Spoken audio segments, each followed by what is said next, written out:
Bonjour à tous et bienvenue sur la chaîne de Sautricot, je suis Sophiana et je t'accueille pour mon nouveau journal créatif. Aujourd'hui, mardi 5 mai, et il est même pas encore midi, j'enregistre plutôt en avance. D'où peut-être la lumière un petit peu changeante. Alors, je te réaccueille devant ma bibliothèque de loisirs créatifs parce que j'avais trouvé ça plutôt sympa la dernière fois. Et puis aujourd'hui, je te reviens pour parler de couture, de tricot et de crochet. Pour la broderie, je mets ça de côté. Finalement, j'ai pas retouché à ma veste parce que je trouve pas les couleurs qui me conviennent. J'ai essayé avec le fil brillant mais ça me va pas non plus. Du coup, elle va rester comme ça pour l'instant et elle attend son moment pour que je puisse enregistrer la vidéo comme promis. Pour continuer dans les actus, chez Sautricot, j'ai mis en place les cours en ligne sur mon site internet, donc des cours particuliers en visioconférence, que ce soit Skype, Instagram, WhatsApp, la plateforme que tu préfères. La petite page est mise en ligne et je vais continuer à travailler sur le site internet pour pouvoir l'optimiser un petit peu plus pendant que j'ai le temps. Sur le site internet, tu retrouveras également mon nouveau patron gratuit. Alors, le patron qui est sorti pour fêter les 2 ans de Sautricot, c'est ce maître ruban, donc la couverture, donc avec sa phase crochet et la phase tricot. Avec du coup la bordure au crochet ou au tricot. Là, du coup, vu que j'avais qu'un seul mètre ruban à recouvrir, j'ai fait un pile ou face pour pouvoir montrer les deux versions en photo. Et puis bon, finalement, c'est plutôt sympa. Donc les deux versions du patron sont disponibles gratuitement sur Ravelry et sur mon site internet. J'ai fait ça qu'avec des restes de mon stock, des mini qui faisaient même pas 10 grammes, donc parfait pour pouvoir liquider les tout petits restes mais qu'on adore quand même. Donc moi c'est principalement des restes finalement de châles ou alors des mini que j'avais reçus dans mon calendrier de l'Avent. Donc en fait le but c'est vraiment de s'éclater dans une combinaison de couleurs et puis pour pouvoir vider son petit stock. Donc voilà pour ce petit patron. Alors il n'a pas été testé, donc si jamais vous le faites et que vous avez des problèmes avec les instructions, vous n'hésitez pas à m'envoyer un petit message, que ce soit sur mon mail sur Insta ou directement sur Ravelry, pour me dire ce qui a posé souci, comme ça je pourrais corriger et mettre à jour la version du patron. Voilà pour ça, donc très contente de mon petit maître et puis j'espère que vous allez réaliser des petites versions aussi et que ça pourra enchanter votre trousse de tricot. Et donc on va s'arrêter là pour les nouvelles parce que la dernière fois j'ai fait un blabla on ne sait pas combien de temps. On va directement attaquer par le vif du sujet du loisir créatif et comme d'habitude je vais commencer par ce que je porte. D'autant plus que ça y est, on est au mois de mai et au mois de mai commence le challenge Me Made May. Donc c'est un challenge qui incite les personnes qui font de la création à essayer de porter du fait main tous les jours pendant le mois de mai. Alors le but c'est vraiment d'essayer de revaloriser les pièces qu'on crée et de trouver des combinaisons pour pouvoir porter plus facilement ces pièces fait main parce qu'on a un petit peu tendance à créer les choses qui nous font plaisir sur l'instant ou prendre des tissus qu'on adore les couleurs mais c'est pas forcément des formes, des coupes, des couleurs qui nous vont.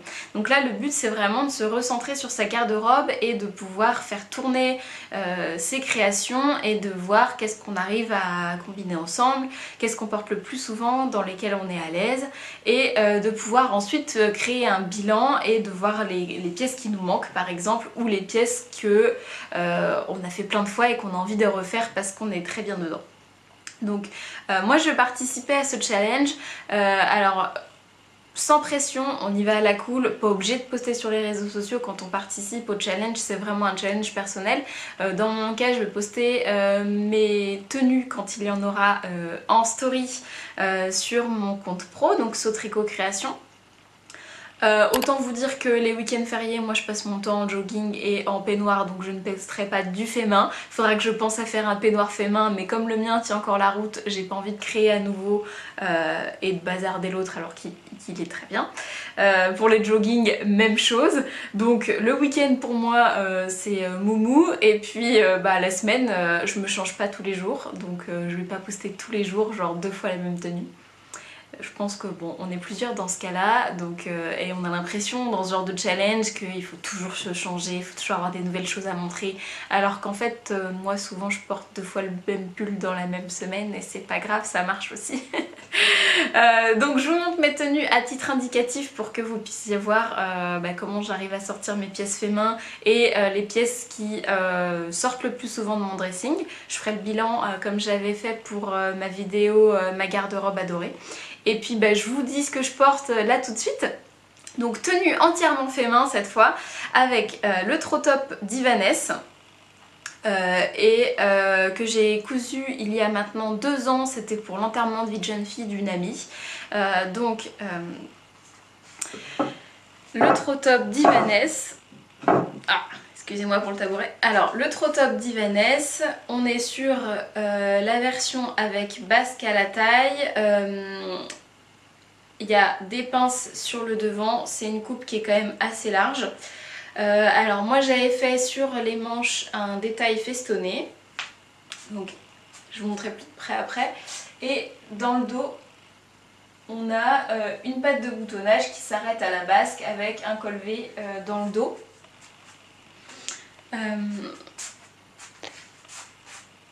Pour le détail des manches, j'avais réalisé le petit feston avec un point de ma machine à coudre et je suis venue découper à ras le feston.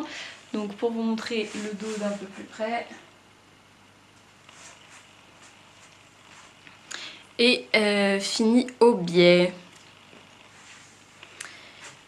Alors voilà pour le Trop Top d'Ivaness que je fais en 36 ou 38, je sais plus, je change souvent de taille, dans un crêpe blanc.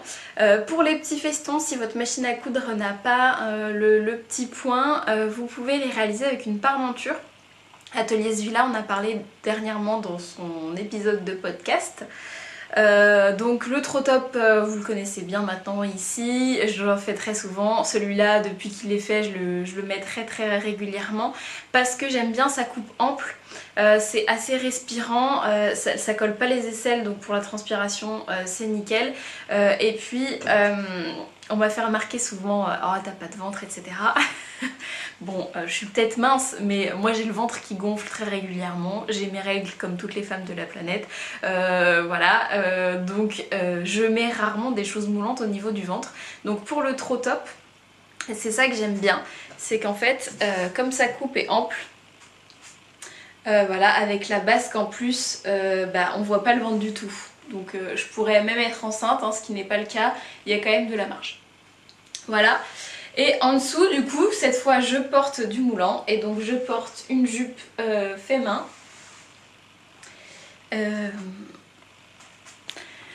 Qui va être le sujet de cette vidéo. Donc on va commencer tout de suite. Je vais commencer par la couture pour t'expliquer un petit peu plus comment j'ai réalisé cette jupe. Donc je vais réaliser la moitié de ce podcast en culotte pour pouvoir te montrer ma jupe. On commence par la couture. J'ai plus beaucoup de tissu en stock et j'avais envie de continuer à recycler les pièces que je mets peu, pas ou à reprendre les pièces qui en ont besoin. C'était le cas d'une robe, donc la robe Malo de Anne Cardilès Couture que je porte, alors il y a une version que je porte énormément, que j'adore. Alors la robe Malo, c'est une robe toute droite avec des manches, toute simple. Donc j'avais fait une version pour un nouvel an en velours, et vu qu'elle est pareil assez ample, on est très à l'aise dedans. J'avais réalisé une deuxième version avec ce jersey noir.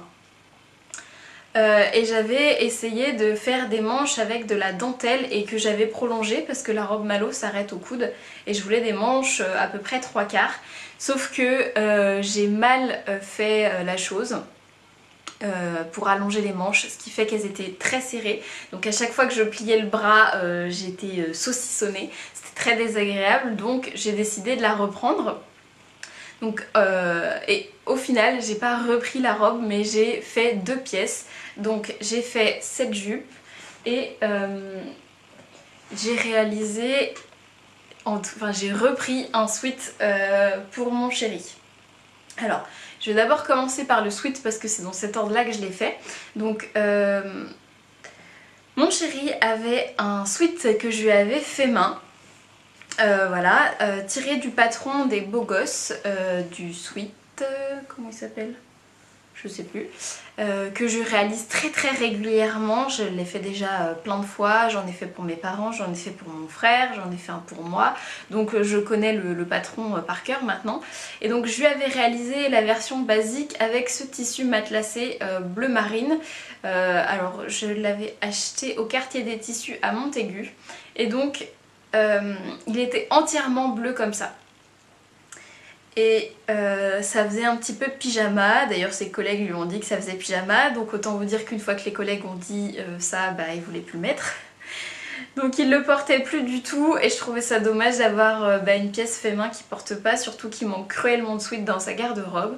Donc j'ai pris mon courage à deux mains et je lui ai repris son sweat. Donc au début je lui avais proposé, pour pouvoir récupérer le pull, de lui faire un empiècement devant. Voilà, et bah, du coup c'est ce que j'ai essayé de faire. Sauf que j'avais pas réfléchi du tout, mais pour faire cet empiècement devant, j'ai dû découdre l'intégralité du sweat parce qu'au final j'ai fait descendre l'empiècement plus bas que les emmanchures. Donc j'ai décousu le sweat entier, c'est-à-dire que le surjet plus la couture, donc toutes les coutures avec les finitions aiguilles doubles. Donc j'ai pris beaucoup plus de temps à tout défaire qu'à refaire le sweat, mais au moins c'est pour la bonne cause. Donc j'ai défait tout le sweat, j'ai essayé de vraiment découdre et pas juste couper les coutures parce que il aurait été trop moulant sinon. Et une fois que j'avais tout décousu, j'ai coupé dans ma robe, donc dans la robe Malo, j'ai découpé cet empiècement noir. Donc en fait j'ai juste repris la pièce du patron du sweat des Beaux Gosses et j'ai coupé 1 cm de marge en dessous. Donc j'avais regardé sur lui ce que ça faisait pour la pièce. Donc j'ai découpé cet empiècement là dans mon sweat. J'ai redécoupé un col aussi noir pour que ce soit plus sympa. Et donc comme le tissu était réversible avant, j'ai utilisé le côté bleu. Je trouvais que le noir et le bleu c'était bof. Donc j'ai retourné et j'ai pris le côté gris. Et ensuite j'ai recousu comme c'était indiqué dans le patron. Cette fois j'ai tout fait à la surjeteuse parce que c'était quand même beaucoup plus rapide. Puis maintenant que j'ai une surjeteuse j'en profite. Je lui ai coupé des bracelets de manches dans le tissu de ma robe parce que je trouvais que ça allait mieux avec le style. Voilà, et pour le bas, j'ai changé la finition et j'ai rajouté un bord, un ourlet rapporté en fait comme un bord côte finalement avec le reste du tissu du sweat. Donc en fait quand j'ai découpé cette partie là, j'ai gardé pour pouvoir faire la bande. Et j'ai un petit peu bidouillé parce que la bande était plus courte forcément parce que ici là j'avais pas de quoi faire deux bandes, donc j'ai tiré un petit peu sur le devant pour pouvoir faire passer le bas du sweat en fait. Donc ça fait un effet un petit peu blousant, mais souvent c'est comme ça sur les pulls comme dans ce style. Donc voilà pour le sweat. Donc pour la taille, je lui ai fait la taille M qui convient très bien sur lui. Faudrait que je vous redonne ces mensurations de poitrine, etc. Ça vous sera un petit peu plus clair pour pouvoir faire les tailles. Mais donc voilà, et du coup maintenant il le porte. Voilà. Parce que plus sympa que le toutou bleu quoi. Donc premier recyclage de ma robe dans ce petit sweat du coup molletonné du patron des Beaux Gosses. Donc Et puis il me restait du tissu de la robe forcément et j'ai voulu me faire quelque chose pour moi. Donc il y a une jupe du commerce que je mets énormément, qui est une petite jupe noire un peu moulante avec une fermeture dans le dos et elle a des découpes sur le devant. Sauf que elle me va un petit peu grand maintenant et que comme je la mets très souvent, je m'étais dit qu'une deuxième ce serait plutôt sympa. Et j'ai fait ça à la va-vite, à l'arrache, mais ça a été bien fait quand même, hein.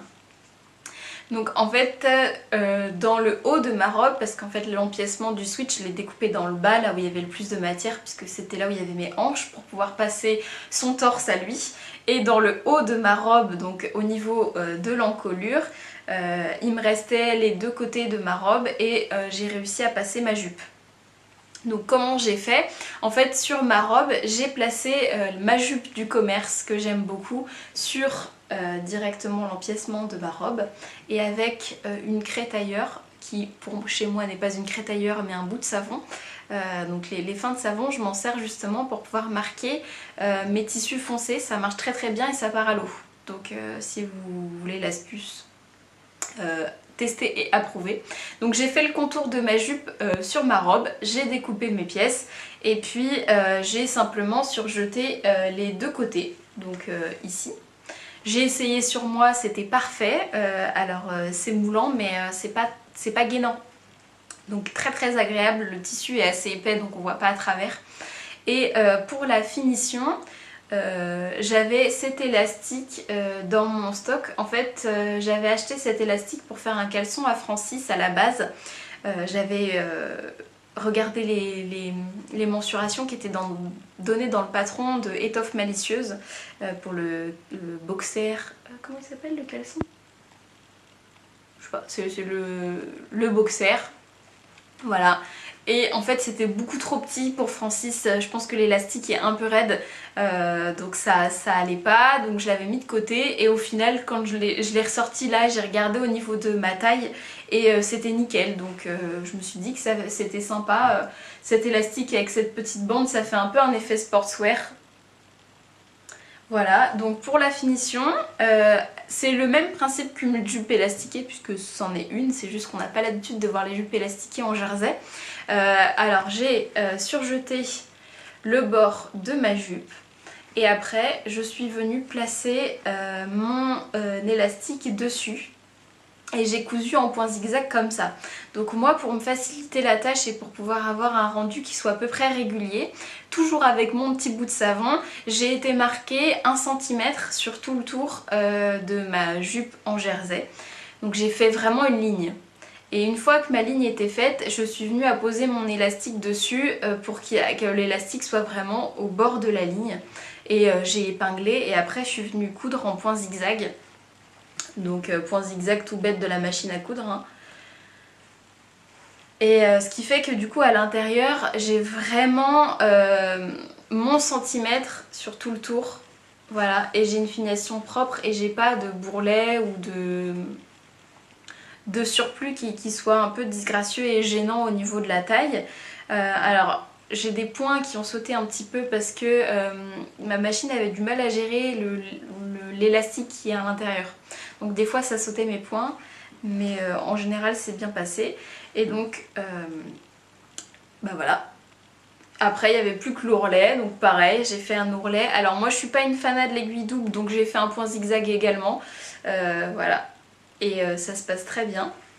Et donc du coup ma jupe je peux la porter soit très taille haute avec l'élastique apparent, soit je peux retourner l'élastique à l'intérieur de ma jupe et du coup avoir une jupe noire moulante toute simple qui est du coup un tout petit peu plus courte. Et puis moi je trouve c'est cool, ça fait deux styles pour pouvoir mettre ma jupe. Donc j'en suis super contente. Alors si vous voulez essayer de réaliser la même chose, soit vous faites comme moi en prenant une jupe du commerce que vous aimez bien, soit il existe aussi le patron de Anne Cardilès Couture qui s'appelle la jupe Manhattan et qui est au prix de 2,80 € il me semble, ou offert quand on achète un autre patron sur son site internet. Si vous voulez vous offrir la robe Malo éventuellement, puisque c'est ma robe préférée. Vous pouvez aussi avoir la jupe, qui est aussi ma jupe préférée, voilà. Et puis bah voilà pour cette jupe. Donc je vais la réenfiler histoire de pas finir tout l'épisode en culotte. Et puis je vais vous la montrer d'un petit peu plus près avec les deux styles.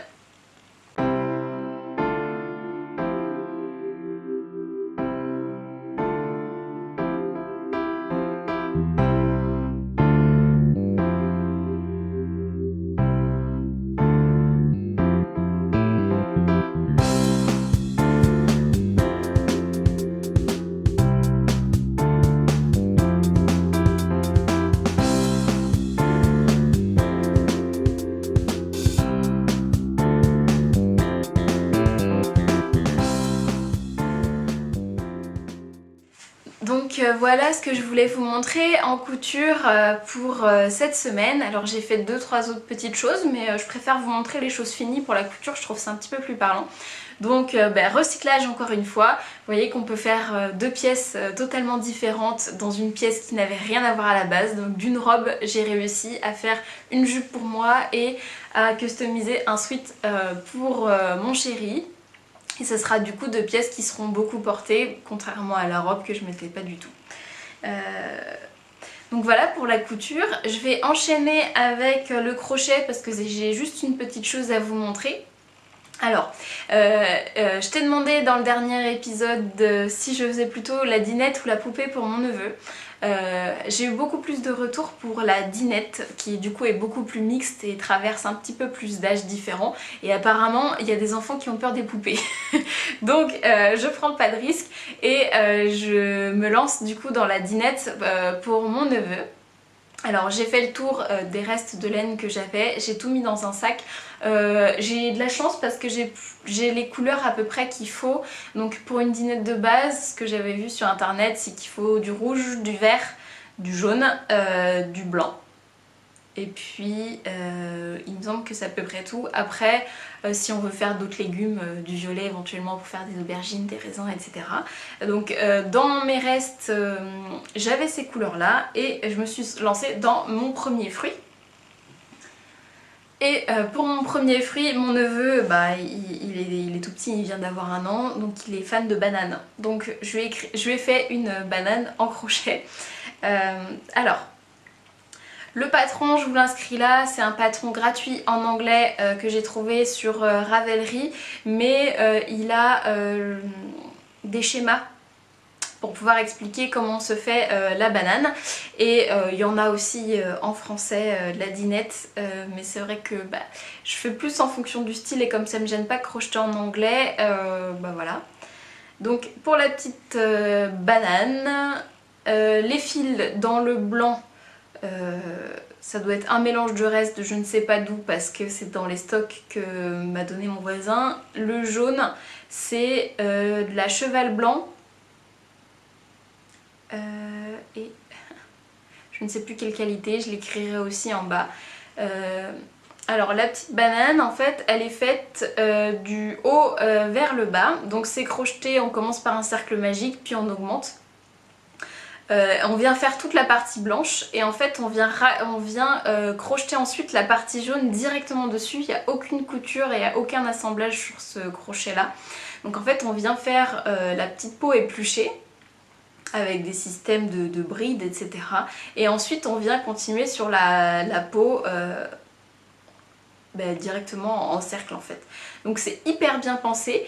Moi j'ai juste agrandi en fait un petit peu les rangs de crochets pour que ce soit à peu près grand comme ma main. Je trouve que pour une dinette, faut que ce soit un petit peu réaliste, alors un petit peu plus petit pour que ce soit maniable, mais je trouvais que là du coup on peut bien l'attraper, faire semblant de manger avec quand on fait la dinette avec les parents, etc. Et je trouvais ça sympa que du coup elle soit épluchée, on peut comment on dit, on peut pas la rééplucher quoi. Voilà. Donc en théorie ça se ferme comme il faut, mais moi j'ai eu des tout petits soucis de crochet, donc j'ai eu des soucis de compte, donc ça tombe pas exactement juste. Après c'était mon premier fruit, je me suis dit que ce serait pas choquant. Voilà, hein, c'est juste pour jouer, hein, donc c'est pas parfait, c'est mon tout premier. Et je l'ai pas encore rembourré parce que j'aimerais acheter du rembourrage exprès. D'habitude pour rembourrer ce genre de petites choses là, j'utilise soit mes restes de tissu, soit mes restes de laine, donc les petits fils qu'on coupe par exemple à la fin des projets. Ou de la mousse que je trouve par exemple dans des vieux coussins ou ce genre de choses. Sauf que là, vu que je veux que ce soit un jouet qui soit durable et qui puisse être lavable, réutilisé éventuellement à d'autres enfants quand mon neveu sera trop grand pour jouer avec, j'ai envie d'acheter du rembourrage exprès. Donc je l'ai pas encore fait, donc c'est pas encore rembourré. Mais bah, je pense que je ferai une séance rembourrage quand j'aurai fait plein de légumes différents. Voilà pour mon premier. Donc facile à faire, pas besoin d'énormément de technique, le rendu est super top. Ça fait vrai. Donc c'est vraiment très très bien fini. Ça a un chouette rendu et ça ressemble à une banane.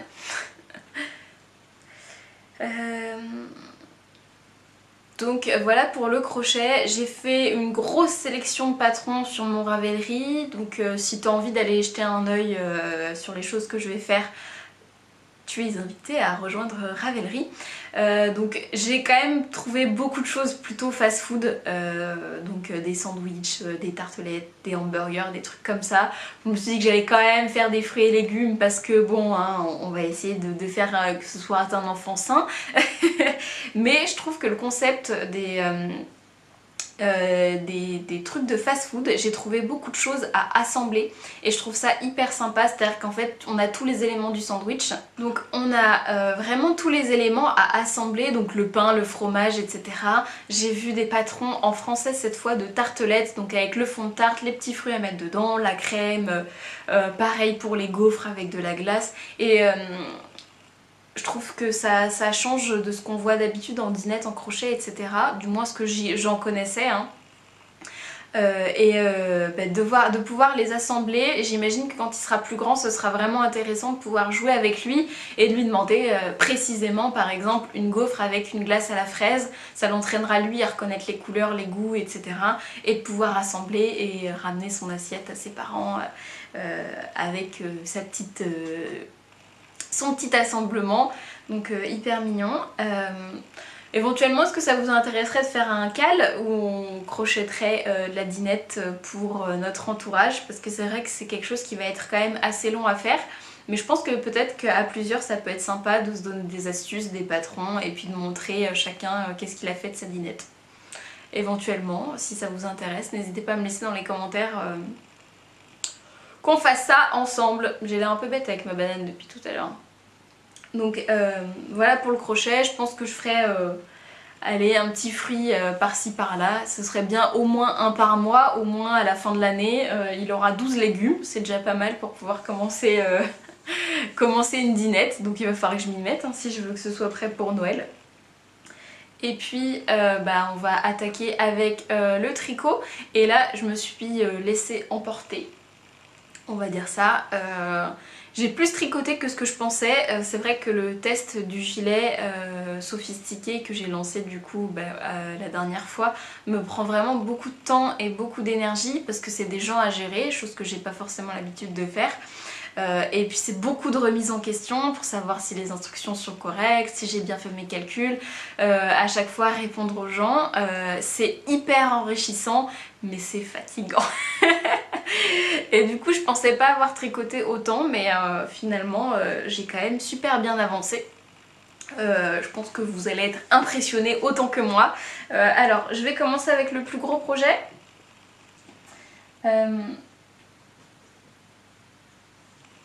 Alors le plus gros projet sur lequel j'ai travaillé ces derniers temps, c'est le petit pull lilas de Nal. Donc que je tricote dans la laine des alpagas des Monts d'Arrée. Donc la laine des alpagas des Monts d'Arrée, c'est une laine 100% alpaga qui mélange wakaya et suri. Donc c'est deux races d'alpaga, hein. On entend souvent suri et alpaga mais le suri c'est forcément de l'alpaga il me semble. et du coup la couleur c'est la couleur naturelle de la bête, c'est pas teint du tout et c'est une couleur qui est quand même sublime, on est d'accord. Et donc là vous avez déjà vu le pull, mais en fait j'ai tricoté quasi tout le corps. Ouais, j'ai hyper bien avancé hein. Donc la dernière fois j'avais juste monté les mailles et j'avais fait une vingtaine de rangs je crois. En fait je me suis vraiment laissée embarquer par le patron. Le système d'augmentation je le trouve hyper intelligent, c'est facile à suivre. Donc c'est un système avec des schémas à suivre en fait, avec des marqueurs.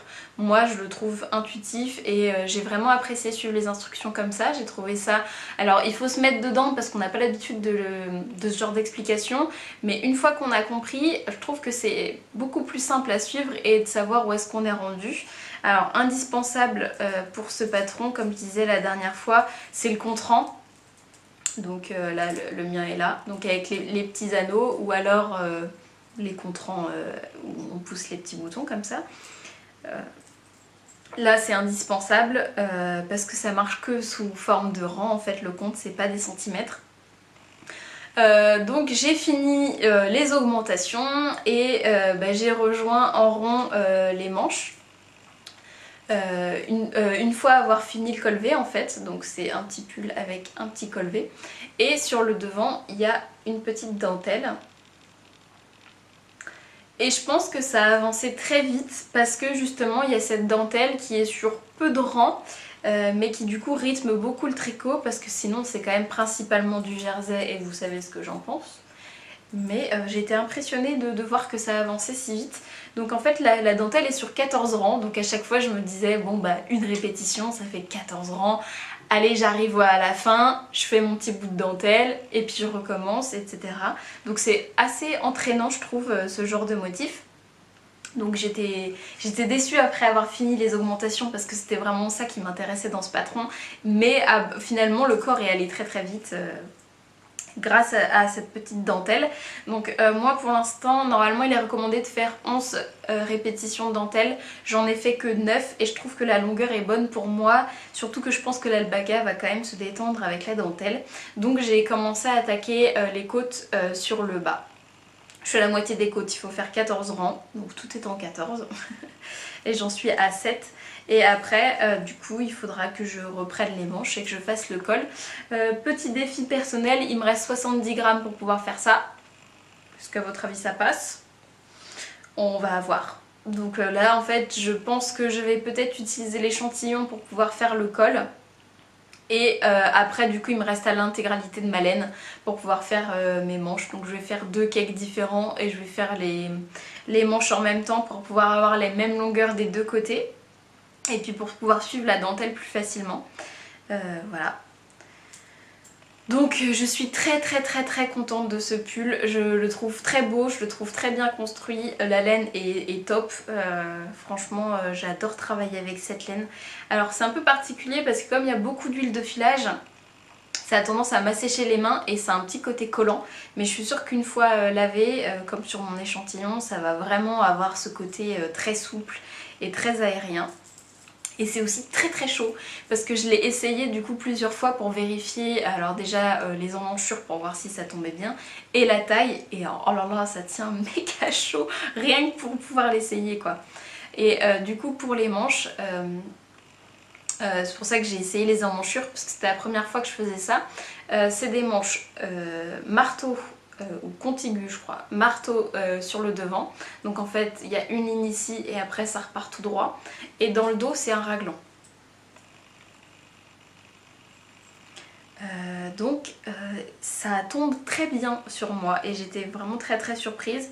Je trouve que la coupe est superbe, donc à confirmer sur le projet terminé et une fois bloqué, mais pour l'instant franchement je suis épatée et je suis vraiment agréablement surprise de ce patron, je m'y attendais pas du tout. Que ce genre de coupe en fait puisse vraiment être très saillante. Voilà. Donc je vais m'arrêter là pour ce patron et j'en parlerai un petit peu plus quand ce sera terminé. Mais oh, regardez la couleur, c'est beau quand même.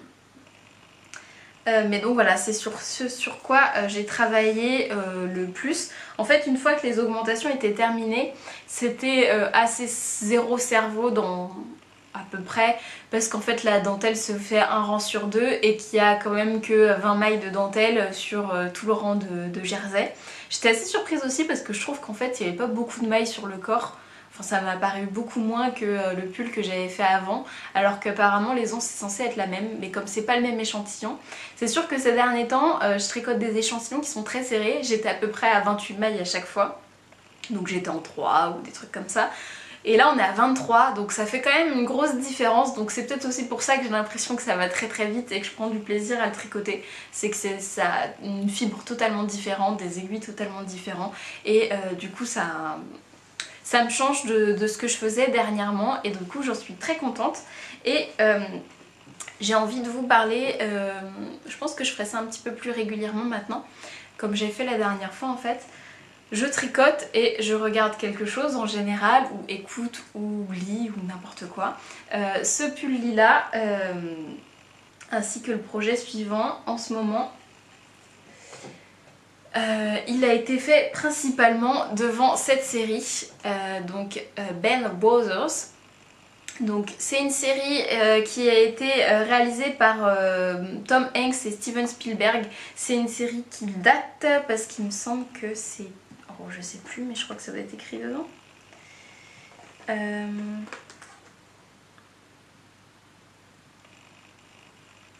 2002, le DVD.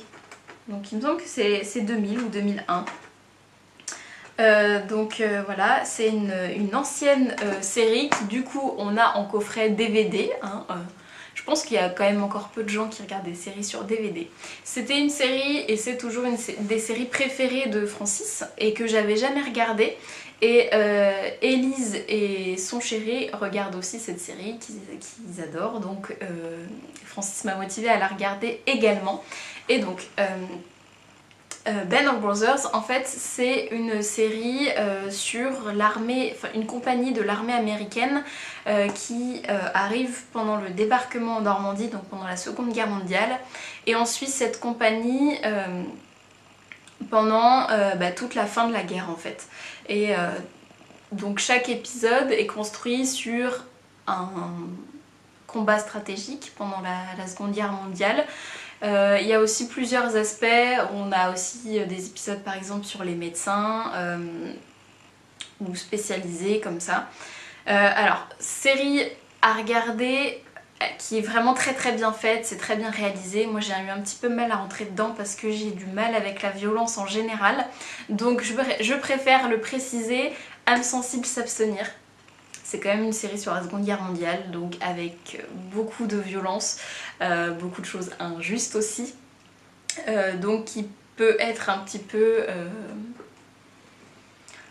démoralisante, ou ça, enfin voilà, on peut être que sensible devant ça et devant la tragédie qui s'est passée, et peut-être que pendant cette période de Covid-19 c'est peut-être pas la meilleure série à regarder pour certains, mais dans mon cas ça me fait réaliser beaucoup de choses et relativiser aussi énormément, parce que franchement voir ce qu'ils ont vécu, je me dis que moi chez moi je suis quand même très très bien, je peux rester enfermée, je sais pas si j'aurais survécu dans les tranchées.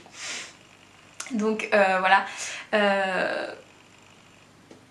le petit pull lilas qui a été tricoté devant cette série que je conseille. Il nous reste 2 épisodes, donc c'est une série de 10 épisodes avec des épisodes qui durent 1 heure, donc il nous en reste 2 à regarder. Voilà, dans ces jours fériés qui quand même c'est la plupart du temps des choses d'ascension ou d'armistice, etc. Ça peut être sympa de pouvoir se refaire ce genre de contenu qui change de ce qu'on peut voir d'habitude, donc devoir de mémoire oblige.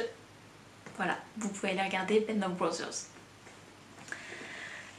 Et donc j'ai tricoté aussi devant cette série quand c'était un petit peu trop tendu, genre bataille horrible, ou alors les personnages qu'on aime bien qui vivent des trucs quand même particulièrement affreux. Je tricotais aussi les chaussettes pour Francis. Donc c'est des chaussettes que je tricote avec la laine qu'on a ramenée du Canada. Donc c'est de la laine M de chez Madolène. Voilà, et qui fait ce motif toute seule. Donc je pense que la différence de motif là est due à ma différence d'échantillon. Donc je pense que là je devais être très stressée et très tendue pendant les fusillades. Et là je devais être un petit peu plus relax parce que ça devait être genre le début d'un épisode ou... Donc voilà, je pense que c'est dû à ça. Si vous avez des soucis de laine, souvent comme ça peut être dû à ça. On se rend pas compte, mais une maille de différence, c'est quand même assez critique pour ce genre de tout petit projet. Alors, les pointes, j'ai fait les pointes arrondies comme j'expliquais, et je tricote les deux en même temps sur mes aiguilles, toujours avec la technique du bouton. Voilà, pour séparer les deux fils qui viennent de la même pelote. Pour l'instant, ça se passe très bien. Franchement c'est une technique qui fonctionne. Alors je suis quand même obligée de désentortiller mais ça m'évite les gros nœuds. J'ai quand même fait une bonne partie de la chaussette. Je crois que j'ai mesuré, je dois être à 14 cm, un truc comme ça, donc c'est quand même déjà pas mal. Il en faut quand même encore un bout, hein, mais bon voilà. Donc je tricote ça par-ci par-là de temps en temps. Je tricote beaucoup pendant les tricotés virtuels. Alors Bière Hélène a repris en version virtuelle, donc on organise tous les mardis soirs un tricoté virtuel qui se passe sur Jitsi. Donc en fait c'est des tricotés qu'on organise avec 4 salons différents, donc organisés par 4 personnes du Bière Hélène habituel, pour qu'on soit beaucoup moins à discuter tous ensemble. Donc en fait c'est des salons où on est à peu près 6 par personne pour pouvoir discuter correctement. Et au bout d'1 heure, on change de salon pour pouvoir rencontrer d'autres gens et pouvoir discuter avec d'autres personnes. Donc tout le monde peut s'inscrire, il n'y a pas besoin d'être nantais pour pouvoir venir au Bière Hélène virtuel, c'est l'avantage du virtuel. Donc si tu as envie d'un petit peu de compagnie et puis de découvrir notre petit groupe de tricoteurs nantais, tu es invité à rejoindre notre espace Slack. Donc je te conseille d'aller sur le compte directement de Bière Hélène sur Instagram, toutes les informations y sont. Et du coup, on se rejoint le mardi soir pour pouvoir tricoter. Et donc souvent c'est chaussettes devant le tricoté parce que quand j'essaye de faire autre chose, je fais pas grand chose.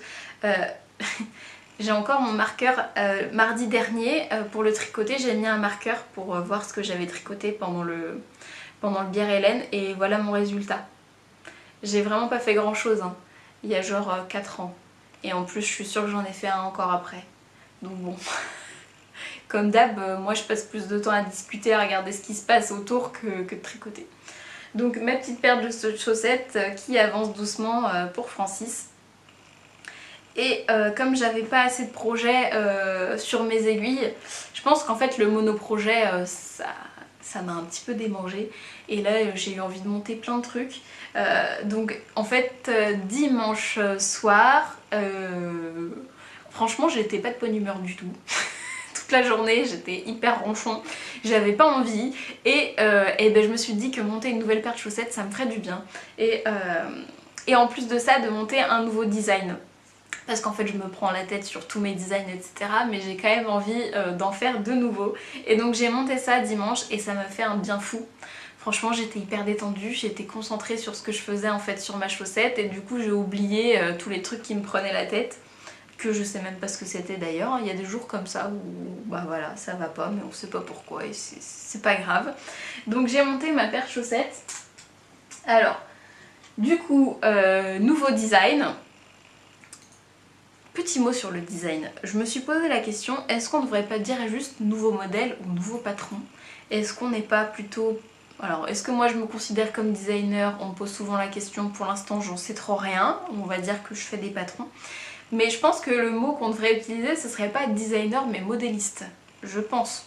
Parce que designer c'est un mot anglais, ça veut un peu tout dire et rien dire. Et moi dans ma tête, design c'est plutôt lié aux meubles, ou à l'architecture en général. Designer un vêtement, enfin en fait en couture on n'utilise pas du tout ces mots là, on dit pas qu'on design une pièce, on modèle une pièce, on est styliste, on est modéliste mais on n'est pas designer couture.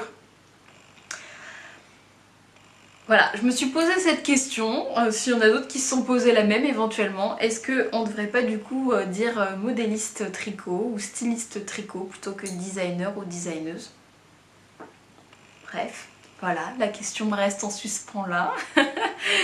Et donc, pour te parler de mon modèle, en fait, je te disais la dernière fois que j'ai détricoté des choses que je ne mettais plus. Donc en fait, j'ai détricoté cette laine. Donc c'est la Filka du Val Godemar que j'avais utilisée dans un snood et que je ne mettais pas parce que je trouve qu'elle pique. C'est quand même rare que je trouve que des laines piquent, hein, mais celle-ci elle me démange en fait. Ça arrive. Et du coup en tant que snood je le... Oula, il y a beaucoup de lumière. Je la... Bon bah, ça va être comme ça tout le temps je crois. Spotlight light. Bref, je ne mettais pas ce snood, je l'ai détricoté la laine et du coup je me suis dit vu qu'elle me pique, le seul endroit où je pourrais la mettre sans que ça me dérange, ce serait des chaussettes. Alors la Filka c'est de la fil qui est bulky, donc qui se tricote en 6 mm normalement. Et donc là bah, ça me fait une grosse paire de chaussettes que je tricote du coup en 5. Donc voilà la grosse paire de chaussettes. Et j'étais contente en fait de ressortir mes grosses aiguilles, c'est un truc tout bête mais en fait on est tellement habitué maintenant avec la fingering et la déca que quand on passe au-dessus de 4 mm on a l'impression que ça va méga vite et que c'est... En fait ça change totalement l'expérience de tricot et moi j'aimais bien tricoter avec des aiguilles grosses comme ça en fait, donc je pense que je vais reprendre des tricots avec des aiguilles un petit peu plus grosses parce que j'apprécie vraiment de pouvoir déjà sortir des aiguilles que j'ai pas l'habitude de mon kit, truc tout bête hein, mais dans mes Knit Pro ça change de couleur à chaque aiguille, donc voilà, superficielle encore une fois mais ça fait plaisir. Et du coup, bah effectivement, j'ai l'impression que ça va très très vite. Mais je pense que ça va très vite en fait. Parce que j'ai un échantillon qui est quand même assez épais. Hein. Je dois avoir, je pense, entre 14 et 16 mailles pour 10 cm. Donc forcément, ça va vite. Et je pense qu'en rang, ça doit être à peu près pareil. Donc j'ai commencé la paire de chaussettes dimanche. J'y ai pas retouché. Donc j'ai dû commencer vers 5 h de l'après-midi, je pense. Et j'ai fini vers 21 h 30, un truc comme ça. Et j'ai défait plusieurs fois puisque c'est un design. Et j'ai déjà tout le pied de ma chaussette. C'est hyper cool hein, quand on voit les chaussettes en fingering, le temps que ça prend quand même si c'est quand même relativement rapide. Là on est sur de l'express quoi. Et donc pour ces chaussettes, donc forcément j'avais pas de base de référence pour la taille, le nombre de mailles à monter, etc. Donc j'ai expérimenté. Donc j'ai monté mes mailles, j'ai fait ma pointe de ma chaussette et du coup je me suis arrêtée quand je pensais que c'était correct. Et puis en regardant mon échantillon j'ai fait un calcul pour voir la circonférence de mon pied. Et une fois que j'avais le nombre de mailles requis, et bah j'ai regardé les motifs que je pourrais mettre sur ma chaussette. Donc je savais que je voulais des torsades parce que je trouve que pour du gros fil comme ça c'était sympa. Et j'ai regardé du coup dans mes bouquins qui sont là les motifs que je pourrais mettre. Et donc j'ai créé un motif en fait, enfin j'ai combiné des motifs pour pouvoir faire cette chaussette. Donc en fait il y a deux motifs, donc il y a celui-là et celui-ci qui sont les mêmes. Et il y a la grosse torsade centrale au milieu, donc en fait il y a aussi de la dentelle et je trouve ça super sympa en fait la dentelle avec les gros fils comme ça. Donc voilà le dessus de mon pied, donc ce que ça donne. Et sur le dessous jersey tout simple. Et j'ai réalisé mon talon et c'est la première fois que je faisais ça. J'ai fait un talon en rang raccourci, voilà. Donc je suis pas une grande fan des rangs raccourcis en général, mais sur ce patron là, je voyais pas trop comment faire. En fait je me suis dit qu'un talon à gousset comme je fais d'habitude, ça allait être compliqué à calculer pour les autres tailles. Et en plus en partant de la pointe c'est pas le plus facile à faire je trouve, je le préfère dans l'autre sens. Et un talon après coup ça aurait pu fonctionner. mais en fait je voulais que sur la tige il y ait des motifs des deux côtés, donc c'est plus difficile je trouve à placer le talon après coup quand on sait pas où est-ce qu'on le met. Donc j'ai essayé le talon en rang raccourci, ça s'est fait super bien. J'ai regardé juste dans mes livres, donc dans le Vogue Knitting, comment ça se fait, et j'ai regardé rapidement des vidéos sur YouTube pour voir à peu près comment on faisait, et après j'ai relativement fait à ma sauce quand même. Donc voilà, et nickel franchement. Je pense que c'était ce qui avait de plus facile à faire pour ce patron, surtout qu'en fait comme la laine est quand même relativement épaisse, pas faire quand même beaucoup de manipulations avec parce que ça fait mal aux mains et que les rendus peuvent vite être grossiers en fait. Donc je suis contente de mon choix, voilà. Donc, est-ce qu'on peut se lancer des fleurs de temps en temps Voilà, je trouve que mon choix a été judicieux pour ce patron. Après, comme d'habitude, c'est des chaussettes, donc les gens font un peu ce qu'ils veulent dans les patrons. Ils reprennent genre les grilles et puis après ils font les techniques qu'ils veulent. Donc voilà, moi ça me permettait d'essayer une technique que j'avais jamais fait avant. J'en suis contente. J'ai même hésité à faire des talons en raccourci pour les chaussettes de Francis. Puis après je me suis dit qu'en fait non, j'allais tricoter toute la laine et que je ferais un talon après coup, ça sera plus simple. Et puis du coup là je suis rendue à la tige, et pour la tige j'ai changé le motif parce qu'en fait je trouvais que ça faisait trop avec tout le motif qu'il y a sur le devant. Ça faisait vraiment too much. Comme il y a de la dentelle, j'ai l'impression qu'il y avait des trous partout et qu'on voyait plus rien. C'est fatigant les aiguilles qui cling cling. Je trouvais qu'on voyait plus rien, donc au final j'ai fait du jersey en vert et j'ai juste repris la torsade centrale sur l'arrière du talon. Voilà, je sais pas si on voit quelque chose. Ouais. Donc il montera sur le mollet. Et puis là j'ai une pelote qui faisait 100 grammes et j'ai un deuxième écheveau qui fait 100 grammes aussi. Je sais pas si je vais utiliser les 200 grammes pour pouvoir faire la chaussette, je verrai jusqu'où ça monte en fait. Donc là je vais continuer la tige et je verrai bien jusqu'où j'ai envie d'aller. Et après pour la finition, pour l'instant je suis encore un petit peu dans le flou. Soit je ferai des côtes normales, soit je ferai peut-être un ourlet replié ou un dent de chat. Suspense, c'est... Voilà, quand je pars dans un design, en général, je sais pas trop où je vais. Hein. Très très réglementaire la fille. Hein. Mais cette fois, j'ai pris les notes et j'ai calculé, et pour les chaussettes, j'ai un petit peu plus de facilité à voir où je vais et comment ça se calcule, donc je me fais pas trop d'inquiétude là-dessus. Et puis, comme je disais à Francis, au final... c'est pas parce que je le fais que je suis obligée de l'écrire, hein. Je pense que des fois il faut arrêter de se mettre la pression. Et puis voilà. Donc je t'ai présenté tout ce que j'ai fait cette semaine, enfin c'est cette semaine et demie, c'est 2 semaines. Donc pas mal de tricot, je fais des chaussettes en bulky alors qu'il va commencer à faire hyper chaud. C'est pas grave, au moins on a le temps de les tricoter pour l'hiver prochain. Et puis voilà pour ça. Pour les projets futurs, franchement j'en ai aucune idée pour l'instant. On verra au fur et à mesure. Voilà. Sur ce, comme d'habitude, je te dis à la prochaine fois. Et puis n'hésite pas à t'abonner, liker et puis laisser un commentaire sur ce que tu fais toi en ce moment sur tes aiguilles. Et on se dit à la prochaine fois. Salut!